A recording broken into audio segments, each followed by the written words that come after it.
Hi guys, welcome my channel JMS study point. अगर आप मेरे चैनल पे नए हैं तो प्लीज़ चैनल को सब्सक्राइब कर दीजिए। दोस्तों, आज के वीडियो में पढ़ेंगे मुहावरे और साथ में उनका प्रयोग। हमने कुछ महत्वपूर्ण मुहावरे सिलेक्ट किए हैं। दोस्तों, ये वीडियो आप पूरा देखिए। मुहावरे किसे कहते हैं? जब कोई वाक्य या वाक्यांश अपने साधारण अर्थ को छोड़कर विशेष अर्थ को प्रकट करे उसे मुहावरे कहते हैं। पहला है आटा गीला होना। इसका अर्थ होगा कठिनाई या मुश्किल में पड़ना। और इसे वाक्य में प्रयोग करेंगे, सीता को तनख्वाह ना मिलने के कारण आर्थिक तंगी से उसका आटा गीला हो गया। दूसरा है आकाश में उड़ना, जिसका अर्थ होगा कल्पना या ख्वाब में घूमना। इसका हम वाक्य में प्रयोग करेंगे, बिना पैसे के कोई भी व्यापार करना आकाश में उड़ना है। अगला है अंधा होना, कुछ ना सूझना। इसे हम वाक्य में प्रयोग करेंगे, वे अपने बेटे के प्यार में इतना अंधा हो गया था कि उसे बेटे की गलतियां भी नहीं दिखाई दी। और अगला है अपना उल्लू सीधा करना, जिसका अर्थ होगा स्वार्थ सिद्ध करना।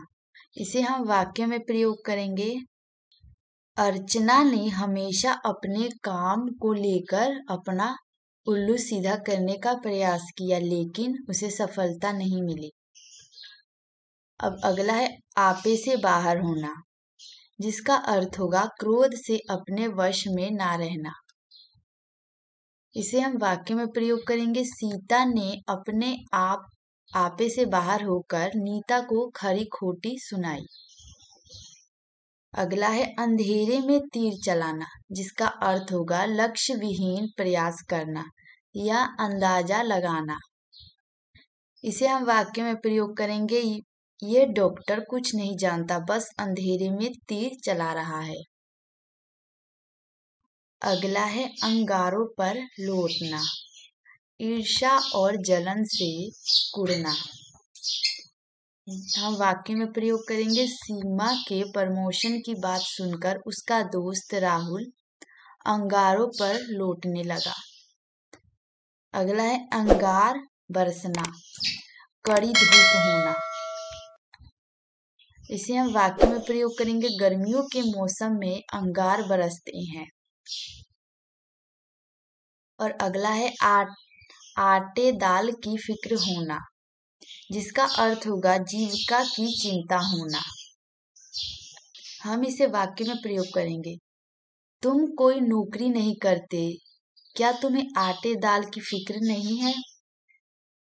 अगला है अक्ल का दुश्मन होना, जिसका अर्थ होगा मूर्ख होना। और इसे वाक्य में प्रयोग करेंगे, शालिनी को अक्ल का दुश्मन कहना गलत नहीं है। शालिनी को अक्ल का दुश्मन कहना गलत नहीं है, क्योंकि वे काम ही ऐसे करती है। आकाश से बातें करना, जिसका अर्थ होगा काफी ऊंचा होना। और वाक्य में प्रयोग करेंगे, दुबई की इमारतें आकाश से बातें करती हैं। अगला है धब्बा लगना, कलंकित करना, जिसका वाक्य में प्रयोग करेंगे, राजू ने चोरी करके अपने दामन पर धब्बा लगा लिया। अगला है उंगली पर नचाना, जिसका अर्थ होगा वश में करना। और इसे वाक्य में प्रयोग करेंगे, सरोजनी का पति उसकी उंगलियों पर नाचता है। अगला है अंग अंग खिल उठना, जिसका अर्थ होगा खुश हो जाना। इसे वाक्य में प्रयोग करेंगे, नौकरी पाकर अनामिका का अंग अंग खिल उठा। अगला है घोड़े बेचकर सोना, जिसका अर्थ होगा बेफिक्र होना और चिंता ना करना। जिसे हम वाक्य में प्रयोग करेंगे, बेटी की शादी के बाद घोड़े बेचकर सोना है। अगला है अंधेर नगरी, जिसका अर्थ होगा कोई नियम कानून ना होना। जिसे हम वाक्य में प्रयोग करेंगे, क्या अंधेर नगरी है, इतनी अधिक महंगाई है। अगला है अंगद का पैर होना। आप सभी ने तो रामायण देखी होगी। जिस प्रकार रामायण में अंगद ने पैर जमा दिया था तो श्रीलंका का कोई वीर उनका पैर नहीं हिला पाया था। अंगद का पैर हिलाना असंभव था। अंगद का पैर होना, जिसका अर्थ होगा असंभव कार्य होना। हम इसे वाक्य में प्रयोग करेंगे। ये काम अंगद के पैर के जितना भी मुश्किल नहीं है। अगला है अंधेर घर का उजाला, जिसका अर्थ होगा इकलौता बेटा। इसे वाक्य में प्रयोग करेंगे। शाम अंधेरे घर का उजाला है। अगला है अपनी खिचड़ी अलग पकाना, अलग थलग रहना। इसे हम वाक्य में प्रयोग करेंगे। मंजू की पड़ोसनों ने उसको अपने पास ना बैठता देखकर कहा, मंजू तो अपनी खिचड़ी अलग पकाती है, ये हमारे साथ नहीं बैठती। अन्न ना लगना, खाना खाने के बाद भी मोटा ना होना। गोली इतना सब कुछ खाता है लेकिन उसे अन्न नहीं लगता। अगला है आंखें मूंदना, जिसका अर्थ होगा मर जाना। हम इसे वाक्य में प्रयोग करेंगे। कोरोना महामारी में अनेक परिवार के जवान बच्चों ने आंखें मूंद ली। अगला है आंखों का पानी ढलना, निर्लज होना या लज्जा ना आना। इसका होगा अब तो वे लड़की किसी की नहीं सुनती, लगता है उसकी आंखों का पानी ढल गया है। अगला है आंख में खटकना, बुरा लगना, पसंद ना आना। इसे हम वाक्य में प्रयोग करेंगे। ईमानदार व्यक्ति अधिकतर लोगों की आंखों में खटकता है। अगला है आंखों का उजला, बहुत प्यारा होना या अति प्रिय होना। आंखों का उजाला, बहुत प्यारा होना या अति प्रिय होना। इसे हम वाक्य में प्रयोग करेंगे। सीता अपने माता पिता की आंखों का उजाला है। अगला है आंखें चार करना, आमना सामना करना या मुलाकात होना। वाक्य प्रयोग। एक दिन अचानक मेरी आंखें चार मेरे पुराने मित्र से हो गई। अगला है आग बबूला होना, अत्यधिक क्रोधित होना या बहुत गुस्सा आना। इसे हम वाक्य में प्रयोग करेंगे। कई बार मना करने पर भी जब दुकानदार नहीं माना तो जनता उस पर आग बबूला हो उठी। अगला है आसमान से गिरकर खजूर के पेड़ पर अटकना। इसका होगा अर्थ उत्तम स्थान से त्याग कर ऐसे स्थान पर जाना जो कष्टप्रद हो।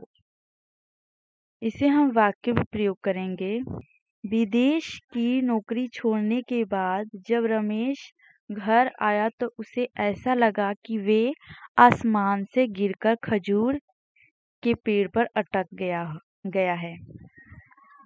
अगला है आसमान टूटना, जिसका अर्थ होगा विपत्ति आना या मुश्किल पड़ना।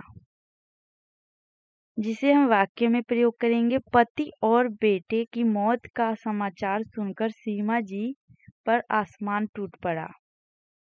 अभी तक आपने मेरे चैनल को सब्सक्राइब नहीं किया तो प्लीज़ चैनल को सब्सक्राइब कर दीजिए। अगला है आग पर तेल छिड़कना, जिसका अर्थ होगा और अधिक भड़काना, और अधिक भड़काना। इसे हम वाक्य में प्रयोग करेंगे। बहुत से लोग सुलह करवाने की जगह और आग में तेल छिड़कने का काम करते हैं। अगला है अपने मुंह मियां मिट्ठू बनना, जिसका अर्थ होगा आत्म प्रशंसा करना, मतलब अपनी तारीफ खुद करना। अगला है आंखें फोड़ना, जिसका अर्थ होगा ध्यान पूर्वक पढ़ना। इसे हम वाक्य में प्रयोग करेंगे। प्रतिभा दिन रात अपनी आंखें फोड़ती है। अगला है अंग अंग ढीला होना, जिसका अर्थ होगा थक जाना। इसे हम वाक्य में प्रयोग करेंगे। शादी समारोह में कार्य इतना था कि निर्मला का अंग अंग ढीला होने लगा। अगला है आंखों में धूल झोंकना, जिसका अर्थ होगा धोखा देना। इसे वाक्य में प्रयोग करेंगे। राम ने चोरी करके अपने ही मकान मालकिन की आंखों में धूल झोंक दी। अगला है आकाश पाताल एक करना, जिसका अर्थ होगा बहुत परिश्रम करना।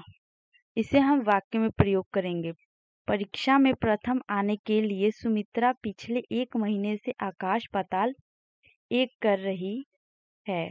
क्या आप परीक्षा में प्रथम आने के लिए आकाश पाताल एक कर रहे हैं? मुहावरों की विशेषताएं। मुहावरों की अपनी विशेषता होती है, जिनको ध्यान में रखकर ही इनको सही रूप से प्रयुक्त किया जाता है। मुहावरे अपने आप में पूर्ण वाक्य नहीं होते। मुहावरों का प्रयोग प्रसंग के अनुसार किया जाता है और मुहावरों के शब्द को बदला नहीं जा सकता और मुहावरों का सामान्य अर्थ नहीं विशिष्ट अर्थ लिया जाता है। मुहावरे प्रसंग के अनुसार अर्थ देते हैं। मुहावरे देश, समाज और समय के अनुसार बनते हैं। हाँ, उम्मीद करती हूँ आपको वीडियो अच्छा लगा हो। अगर अच्छा लगा हो तो प्लीज़ चैनल को सब्सक्राइब और वीडियो को लाइक कर दीजिए। Thank you to watching my video.